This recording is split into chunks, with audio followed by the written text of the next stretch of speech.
Bienvenidos al podcast realizado por el grupo número 2. Los integrantes a participar serán la señorita Leidia Pazarrosa, Estefania Aguilar Mandamiento, Fernando Aica Patiño, Sheila Castillo Achata, Micaela Pinto Temoche y quien les habla mi persona, Johan Arias Caxi. El día de hoy hablaremos sobre la propuesta de muerte civil y si esta es un desincentivo para los actos de corrupción. Adelante.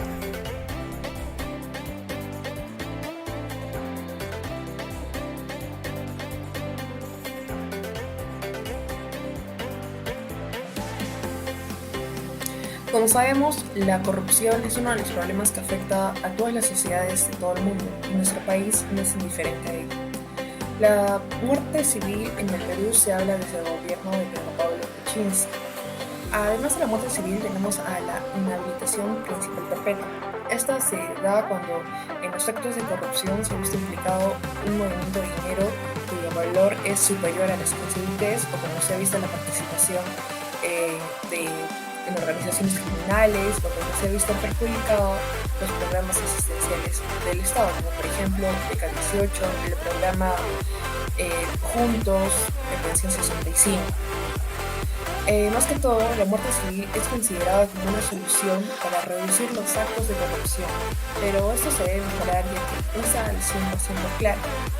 Entonces, la muerte civil, más que todo, busca privar a una persona de sus derechos civiles y políticos por cometer actos de corrupción que atentan contra la administración pública, en otras palabras, atentan contra el Estado. Cuando hablamos de la muerte civil por delitos de corrupción, tenemos que hablar del decreto legislativo 1243 y 1295. Centrándonos en el decreto legislativo 1243, este decreto legislativo modifica el Código Penal y el Código de Ejecución Penal a fin de establecer y ampliar el plazo de duración de la pena de inhabilitación principal e incorporar la inhabilitación perpetua para los delitos cometidos contra la administración pública y crea el Registro Único de Condenados Inhabilitados. Bueno, este propone reformar las disposiciones generales del artículo 38 de la Ley Penal, incluyendo las normas de aumentar la pena privativa de derechos de 5 a 20 años por péculo en alguno de los siguientes supuestos. Estos vendrían a ser contrabando, cobro ilícito, colusión, corrupción, malversación de fondos públicos, cohecho privado, cohecho internacional, tanto también incluiría el cohecho individuo, cohecho específico, cohecho de asistente judicial, cohecho en general, cohecho transnacional, cohecho de bienes específicos, negociaciones colusorias, tráfico de influencias y enriquecimiento ilícito. Bueno, ahora hablaremos acerca del decreto legislativo 1295. Este decreto se reforma por el artículo 242 de la ley 27.444, en las que garantiza la integridad de la administración del Estado. De este decreto surge una pregunta: ¿por qué sería tan importante esta norma para la ciudadanía en general? Pues bien, la respuesta es sencilla, ya que establece una creación del único registro nacional de sanciones contra los servidores civiles, en este caso contra todos los servidores civiles, para tener cierta información acerca de las sanciones, destituciones, además de aquellas personas que tengan tipos de sentencias condenatorias en las que perjudiquen de alguna u otra manera, impuestas en las relaciones de delitos de funcionarios públicos como soborno o malversaciones. Ahora bien, la muerte civil es un desincentivo efectivo para actos de corrupción en el poder. Como bien sabemos, la corrupción de la administración pública ha sido afectado en el desarrollo del Perú, destruyendo así la poca confianza que existe entre la ciudadanía y las autoridades gubernamentales, como por ejemplo se sacó a la luz la corrupción por ciertos aparatos estatales, como el destape de funcionarios políticos que han sido relacionados y tuvieron algún tipo de evidencias, como el de Odebrecht.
Sabemos que durante los últimos años en nuestro país ha avanzado bastante la corrupción y pues vemos que ha afectado bastante al Estado y a nuestra sociedad. Son usualmente pues nuestros funcionarios públicos, nuestras autoridades, ¿no?, quienes realizan y cometen estos actos delictivos de corrupción. Y de cierta manera no sé si nos hemos preguntado alguna vez cómo podemos prevenir la corrupción, qué podemos hacer para erradicarla, qué métodos podemos usar. Y si bien es cierto, yo inicio desde la ética y la moral. Considero que la ética y la moral son muy fundamentales para controlar y erradicar la corrupción, porque pues se involucran los valores éticos y morales de una persona, que se van formando desde pequeños hasta grandes y que no deberían desaparecer, pues deberían fortalecerse aún más. Y es así como también menciono al doctor Sanguinetti, que mencionaba que también teníamos diferentes maneras de prevenir la corrupción.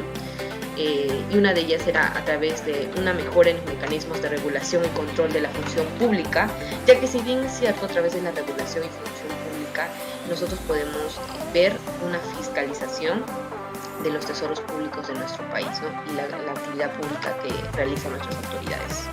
Asimismo, la mejora de los mecanismos de entrada a la política y los cargos de funcionarios públicos, ¿no? Es importante que desde los sistemas electorales se conozca ya la hoja de vida, se pida el reporte económico de las autoridades que van a ingresar para que no veamos más adelante tal vez algo desequilibrado en la economía, ¿no?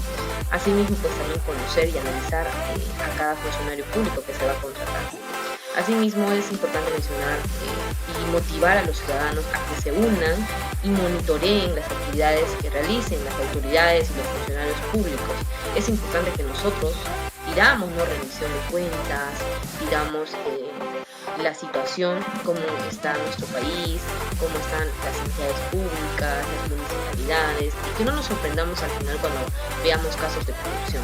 Tenemos que empezar también nosotros empezando a pedir y monitorear lo que realizan nuestras autoridades.